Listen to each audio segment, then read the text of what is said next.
4-5 वाजता एक 5-6 पोरांचं टोळकं घरी आलं. इथं येऊन त्यांनी रेकी केली. यांना विचारून गेले. हे त्यांचे बाहेर रोडवर 2-3 मुलं उभे होते, मध्ये गल्लीमध्ये पण मुलं उभे होते, त्याला ओळखत होते. अर्ध्या तासाच्या माझ्या समोरून गेले ते दोघं पण बाप, त्या मुलीचा बाप अजून 3 भाऊ मोठा समोरून गेले. मग थोड्या वेळा 10-15 मिनिटांमध्ये डायरेक्ट खालीच आले पुरं रक्तानं भरून.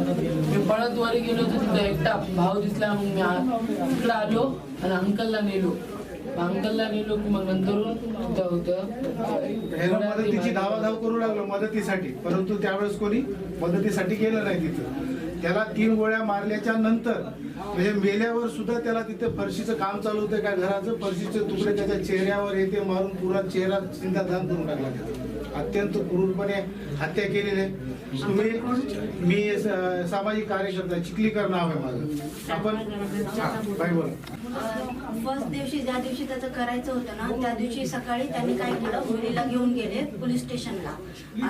सुमारे 10-11च्या दरम्यान घेऊन गेले पोलीस केस टाकण्यासाठी. असंच त्यांनी पूर्वी पण केलं होतं, त्याच्यावर हे टाकलं होतं. पण आता यावेळेस त्याच्यावर केस टाकायचं आणि त्याला मधामध्ये टाकायचं असं करत होते. पण मुलगी बोलली मला नाही टाकायचं, मला लग्न करायचं त्याच्यासोबत. मग तिचा मोबाईल तिनं कॉन्टॅक्ट करू नये सक्षमला म्हणून तिचा मोबाईल तिथं चिंध्या केला त्यांनी आणि तिला हे केलं. आणि तिथं काय घटना घडली की ते 2 पोलीसवाले आहेत, एक कोमुलवार आणि एक दासलवार. ते 2 पोलीसवाल्यांनी त्या मुलाला हे केलं, मोटिव्ह केलं की तू याला त्याला मारून येतोस, तुझ्या बहिणीचं त्याच्यासोबत लफडा आहे ना, त्याला मारून ताण बनवलं. बट ते पूर्ण तिथं नकार दिल्याने ते मोबाईल पडा आणि त्याने तिथे शपथ घेतली की आजच्या टायमाला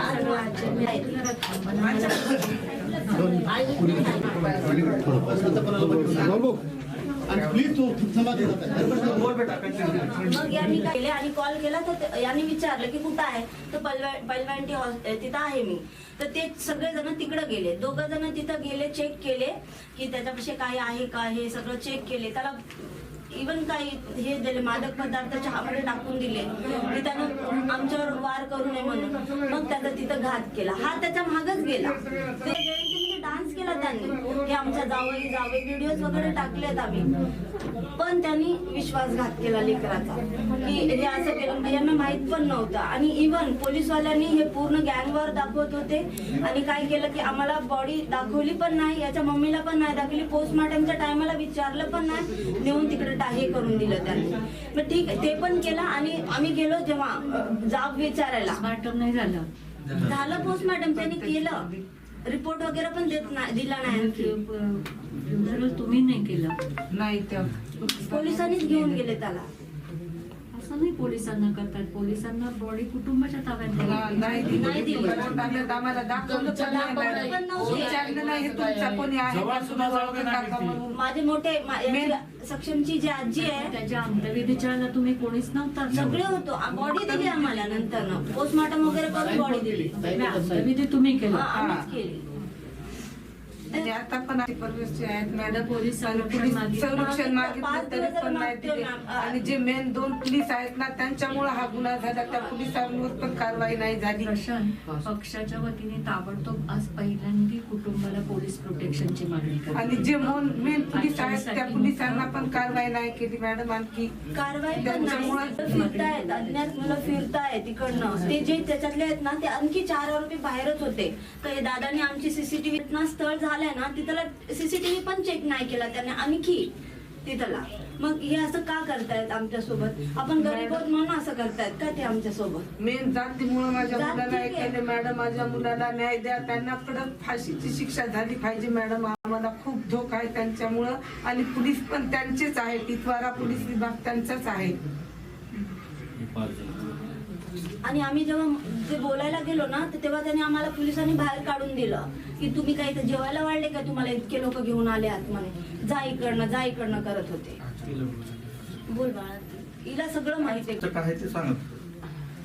तुम्हाला सगळ्यांना एक विनंती करू, तुम्ही सगळे प्लीज. त्या दिवशी सकाळी 11 ते 12च्या सुमारास माझा लहान भाऊ आहे दिनेश म्हणून, ते मला पोलीस स्टेशनला घेऊन गेला होता इतवाऱ्याला सक्षमवर खोटा गुन्हा दाखल करण्यासाठी. तेव्हा मी तिथे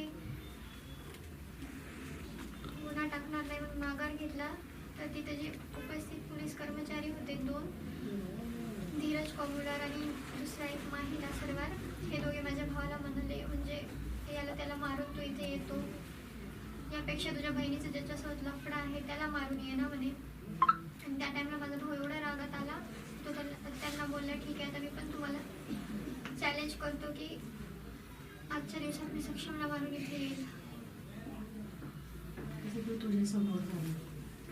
तिथून बाहेर आल्यानंतर जेव्हा मी माझ्या भावाला असं वाटलं की मी सक्षमला कॉन्टॅक्ट करून हे सर्व सांगेल, तिथेच पोलीस स्टेशनच्या बाहेर माझ्या भावाने माझा फोन फोडला. सगळं एफआयआर मध्ये सांगितलं साक्षर.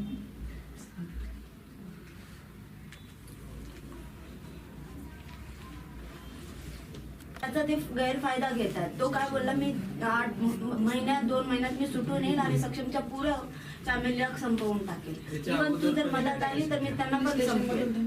आणि पोलीस स्टेशन मधून आम्हाला हिला अशा धमकी, आम्हाला तेव्हा बॉडी यायची होती ना, त्या टायमाला काय केले, मला हिला एकटीला नेत होते.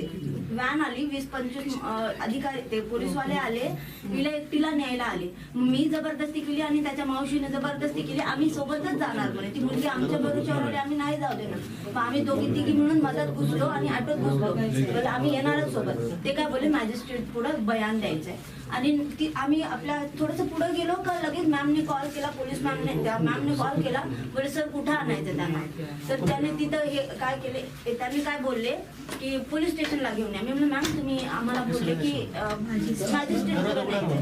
मग ते बोलले अहो आम्ही तिथंच पहिलं आमच्या PI सरांपुढे त्यांचं रेकॉर्ड करायचं. म्हणलं ठीक आहे, म्हणलं आम्ही पण मदत घेतो. नाही म्हणलं 5 मिनिटं फक्त पोलिसच काम आहे. म्हणलं नाही आम्ही तिला सोडणारच नाही, काही बी करा तुम्ही, आम्हाला मारा इथं काही करा. मग आम्ही अण्णाला त्यांना कॉल केला, तुम्ही या म्हणलं आम्ही ऑटो पुढे नेणारच नाही. तुम्ही आम्हाला वाटलं तिथं गोळ्या घाला, काय करा आमच्यावर ट्रस्ट करा. म्हणलं आम्हाला नाही येत, आमचं एवढं गेलं, आम्ही ट्रस्ट कसं करणार बोलत तुमच्यावर, आम्ही ट्रस्ट करत नाही. आम्ही तुम्हाला कॉपरेट करतो ना. तुम्ही तिथं बाहेर आल्यावर आमचे काय हाल होतील, त्याच्यामुळे मॅडम आम्हाला मदत पाहिजे. तुम्ही साहेबांना आमचा केस हे करायला द्यावा मॅडम. पक्षातर्फे आणि त्यांच्याही सगळ्यांच्या सह्या घेऊन अशा धमक्या दिलेल्या आहेत. त्यामुळे पूर्ण सक्षमच्या कुटुंबाला आणि आजच्या पोलीस संरक्षण मिळावं ताबडतोब ही पहिली मागणी करते. आणि एक आम्हाला न्याय मिटवू हवा. शकतात, एव्हिडन्स मिटवू शकतात, तर तेवढं बोला तुम्ही. शांतपणे निर्णय घ्या. केस कोणी पुढे न्यायला सरांनी साहेबांनी केलेलं वेगवेगळ्या वकिलांना तुम्ही इन्व्हॉल्व केलं तर त्याच्यामध्ये गोंधळ होईल. आम्ही त्यामुळे बोलतो, तो आम्ही कुटुंबाचा निर्णय आहे काय करायचं त्याचा, ते शांतपणे विचार करून घ्या. कारण तुम्ही जितकी लोक इन्व्हॉल्व कराल ना तितके त्यांना पाटे फुटत राहतात वेगवेगळे. कारण प्रत्येकाचं पुढे नेण्याची स्टाईल वेगळी असते, वकिली दृष्टिकोन वेगळा असू शकतो. काहीही तुम्ही कोणालाही वकील म्हणून नेमण्याचा, कोणाचीही मदत घेण्याचा निर्णय घेतला तरी मी तुम्हाला बाळासाहेबांच्या वतीने आणि वंचित बहुजन आघाडीच्या वतीने सांगते की तुमच्या पाठीशी आम्ही सगळे कायम आहोत. हो, नाही, साहेबांनी टाकलं आणि तर मला संपला खरं विषय. म्हणजे आजचं खूप कौतुक करते. मी आज आले ते खास तुला भेटायला आले.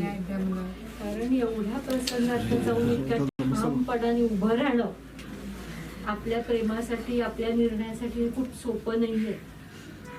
म्हणजे खूपशा केसेस हरल्या आहेत, त्या मुली बोलत नाहीत म्हणून हरल्या आहेत, पण तू जी जिद्द दाखवली आहेस ना ती महाराष्ट्रात आतापर्यंत कोणी नाही दाखवली. राणी आता तुम्हीच आमचे माय बाप न्याय आम्हाला तुम्ही देऊ शकता, दुसरं कोण देणार? आपल्या याला सांगणार ना. मी आणि बाळासाहेब आमच्या दोघांच्याही वतीने की आचलला पुढे जे काही शिकायचं असेल, जे काही करायचं असेल, तिच्या शिक्षणाची सगळी जबाबदारी आम्ही उचलतोय.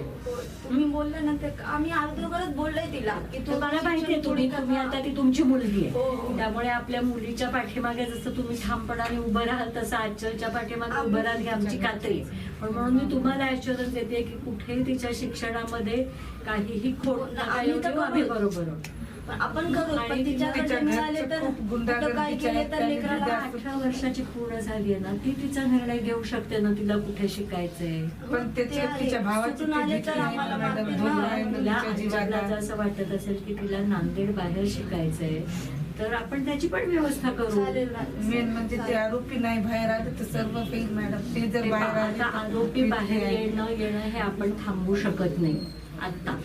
कारण तो एक नाबालिक आहे म्हटल्यानंतर त्याच्या बाबतीतलं झुकतं माप त्याच्यामध्ये थोडंफार असतं. आपण आपल्या बाजूने प्रशासनावरती पूर्ण दडपण उभं करण्याचा प्रयत्न करायचा. आपण तोच लढा सोपा नाहीये, तुम्हालाही कळतंय. माहिती सोमनाथ सूर्यवंशीच्या ह्याच्यात पोलीस आपल्या म्हणजे FIR नोंदवण्यासाठी आपल्याला सुप्रीम कोर्टापर्यंत जावं लागलं. त्यामुळे इतक्या सोप्या होणार नाही. त्यामुळे एका बाजूला पोलीस प्रोटेक्शन मागणं हे तर आपण करणार. हो हो ते तर करू, पण आम्ही पण हे विनंती करू, शांतपणे राहा.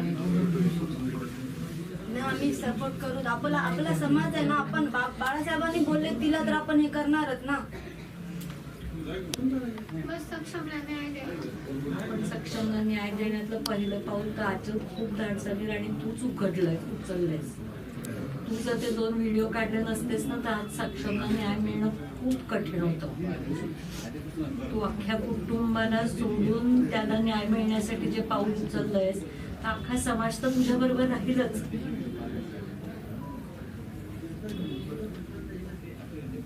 फक्त एक मला तुझ्याकडनं थोडं आश्वासन हवंय, शिक्षणार्धवट सोडणार. करून सक्षमला न्याय देण्यासाठी आपण भांडणार. पण सक्षमला काय आवडलं असतं?